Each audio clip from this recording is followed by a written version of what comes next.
Okay, so there's been three pretty big developments, I'd say, in the last 24 to 48 hours. And honestly, I could probably make a video on every single one of these topics, but at that point, if I did that today, I'd probably upload like 5 videos, and I mean, come on, I can combine it all down into one video and kind of save us all some time here. So I think I'm going to go ahead and just get right into it, because honestly, there's just so much to unpack in this video. There's so much to talk about, and yeah, it's pretty important that these things are brought up and discussed. So the first thing I want to talk about today is the new Hong Kong national security law issue going on in China right now. This is probably one of the biggest political stories around right now. It's definitely very important to talk about, and people should know about it considering all of the factors involved in this situation. If you didn't know, personal liberties and whatnot in China essentially don't exist. I mean, like here in the United States, your basic human rights and civil liberties and whatnot are protected by the Constitution. You know, your First Amendment, Second Amendment, all the different things that are involved in everything here. You know, your freedoms of speech, press, religion, right to bear arms, right to plead the Fifth, restricting cruel and unusual punishment, all the different things that make up the Constitution and the Bill of Rights and basically give you your own personal freedom. That kind of stuff doesn't really exist in China. You know, you can't really just go around saying whatever you want. The internet is so censored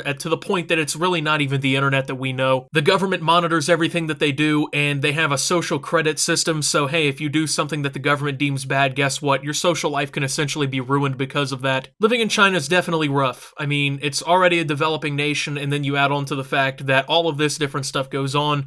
It's definitely kind of a mess. But China's been pushing for this national security law, quote unquote, against Hong Kong, which, if you don't know, Hong Kong is one of the world's commercial hubs, and it's one of the most important cities at this point. It's one of Asia's largest altogether, and at this point, it's become like a global center for economics. The United States has it on a preferential basis. It's gained a lot of benefits from such. It's much freer than most of China, if not realistically all of China. But that's about to all come crashing down because China passed this law. Now, essentially, if you haven't heard, last year especially, there was a lot of demonstrations in Hong Kong for pro-democracy movements and stuff like that. It got out of control. There's been a lot of coverage about that alone. You probably heard about that in the news, at least in passing or something, but obviously China doesn't really like the fact that people there are expressing pro-democracy values and ideas, and this new national security law basically allows them to crack down on Hong Kong and start really taking control of everything going on there. Hong Kong even had an independent judicial system, which was obviously a lot more fair than China's. I mean, in China, basically, if the government accuses you of a crime,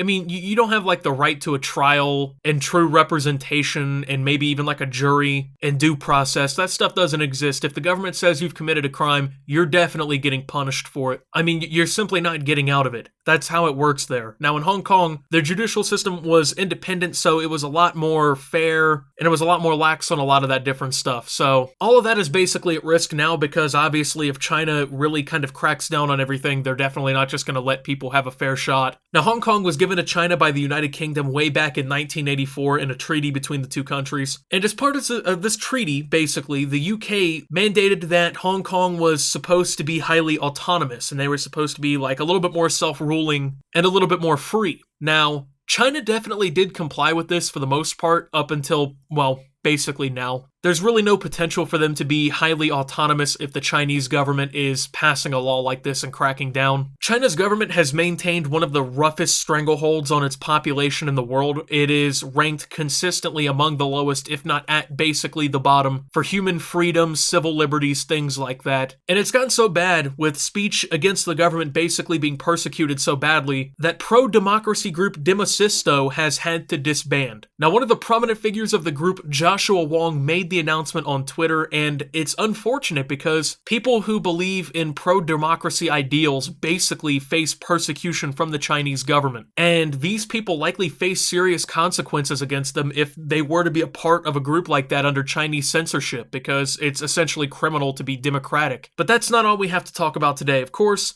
coronavirus, because you haven't heard about that. So COVID has basically ramped back up here in the United States, and there's a quote-unquote second wave of it going around. I mean, we were on the decline for a while, but then as states started to reopen, and people are starting to get packed in together in restaurants, bars, on beaches, in parks, not following social distancing guidelines and wearing masks, of course, the virus is starting to reemerge, and it's getting pretty bad. As a matter of fact, a bunch of states that were reopening now have actually either halted their plans or they're reversing their plans to reopen in order to try and combat the virus more. Most of the states have seen an increase in COVID cases over the last week and a half or so, and a few states like California have seen the numbers skyrocket. Now, obviously, there's no vaccine for COVID yet. They're all still in trial and being tested and whatnot, so there's no real way to combat the virus with a vaccine or anything like that. As of right now, the best ways and the best measures to make sure that you're staying safe and not getting infected are to maintain social distancing about 6 feet apart. Don't touch other people. Don't go around kissing strangers or whatever you guys do. I don't know. Make sure you're washing your hands often, and also at the same time, make sure that you're wearing masks. That'll help basically reduce the transmission. So a lot of other countries are seeing the numbers still going down. A lot of the charts look definitely different than the United States, but it's starting to raise concerns about whether or not we're going to have a second lockdown. As a matter of fact, a lot of people have actually been afraid that we'll go through another complete national lockdown, basically like we had the first time around, and we're all going to have to go back inside for another month and a half. Now, obviously, nobody really wants to do that. I mean, it sucked the first time. Restaurants weren't open and things like that. You couldn't go have a bite to eat with your friends. It's not fun. I know everybody's basically still feeling fatigue about that whole situation because we were basically trapped inside for so long with nothing really to do, but I mean, I'm just hoping that we can get through this pretty effortless. Now, me personally, I'm hoping that we can just go ahead and handle this here and now instead of having to pussyfoot around with this for the next few months, if not years. I mean, yeah, it sucked being inside for a month and a half, but would you rather be inside for a month and a half or 7 months in total because we have to keep having lockdowns and everything? It's even getting so bad that they're starting to reconsider whether or not they're going to open schools in some places starting next school year. Obviously, you know, we're about halfway through what would be summer break at this point for a lot of schools. And in late August, early September, that's when school's supposed to come back around. Now, a lot of schools are talking about they're going to reopen and children will have to wear masks and whatnot and maintain social distancing guidelines when possible. But it's getting so bad in some places that they're wondering whether or not they're actually going to even be able to open schools back up because of how bad the pandemic is going to be. And there's going to be a big problem with that. First and foremost, obviously kids not being in school is not a good thing. You know, kids are supposed to be going to school so they can learn new things and be educated. Not doing so is definitely not good, and plus it's adding a lot of social stress on them because they're not used to something like this and they really can't help it. But at the same time, if school doesn't reopen in the fall, we're basically going to have a childcare crisis in the United States. I mean, parents go to work. They can't be taking their 3-year-old child to work or whatever, right? You know, little Billy has to go to preschool. So it's going to create a big problem that I don't think anyone here is really ready to face, along with the possibility of second waves of stimulus checks and whatnot coming around. I mean, a lot of people haven't even gotten their first check. So we're basically just walking back through the same process. We don't want to go through it again, and we're not really ready for it, so hopefully we can combat this and just get it over with once and for all. But if you thought that just having COVID going around was bad enough, apparently a new swine flu has been discovered, and on top of that, it has quote-unquote pandemic potential. Okay, you know, we can't catch a break. It's so ridiculous. We already have COVID going around and we can't catch a break, and they want to drop another one on us? God's out here dropping too many in-game events and DLCs too quick, bro. We still haven't even gotten through the coronavirus pandemic. Now, this virus is called the G4 virus, and it's actually been known about and very prevalent in pigs since about 2016, but it's believed that in China, there is actually some people in a meat processing facility that handles pigs who potentially have this virus. Once again, it is actually genetically descended from the H1N1 swine flu virus, which is actually the one that you probably know about, the one that caused a pandemic back in 2009. Now, the good news is this isn't guaranteed to cause like some pandemic or anything crazy. This is just something that they're starting to figure out now, and there's a lot of research that's probably going to be done on it here in the next few months to try and figure even more out. And some more good news about this is there isn't really any evidence right now that the G4 virus can spread from person to person, which is actually huge. Now, if it can go to pig to human, of course, it's still going to be bad, but I mean, it's not like every person on Earth is out here just touching pigs and like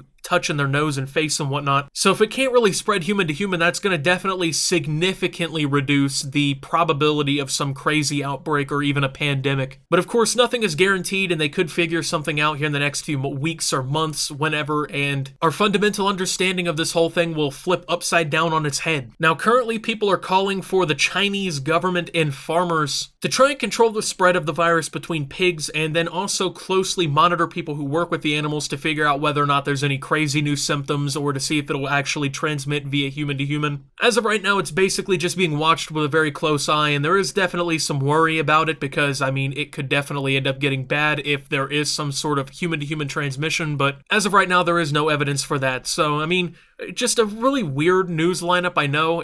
None of the subjects except for maybe like coronavirus and the pig virus or whatever kind of lineup. But I mean, it's all pretty important stuff that I think we should talk about and people should know about, because obviously Hong Kong, being one of the world's biggest cities and being one of the most important cities in the world, transforming like this overnight is going to have some implications. The United States probably won't treat them with a preferred status anymore, and it could affect a lot of trade things. And in reality, China and the US already have some pretty cold tensions with one another, especially when it comes to trade, so that might not be a good thing. And of course, COVID, shouldn't even have to really mention anything about that. But with that being said, thank you guys for watching. If you did enjoy, make sure to leave a like, subscribe if you're brand new around here on the channel, follow me over on Twitter and Twitch at @SubToOptimus, and make sure to check out Shop Opti down below. Thank you to my channel members, your support helps my channel tremendously, and until my next video guys, this is Optimus, telling you guys what's going on, and signing out.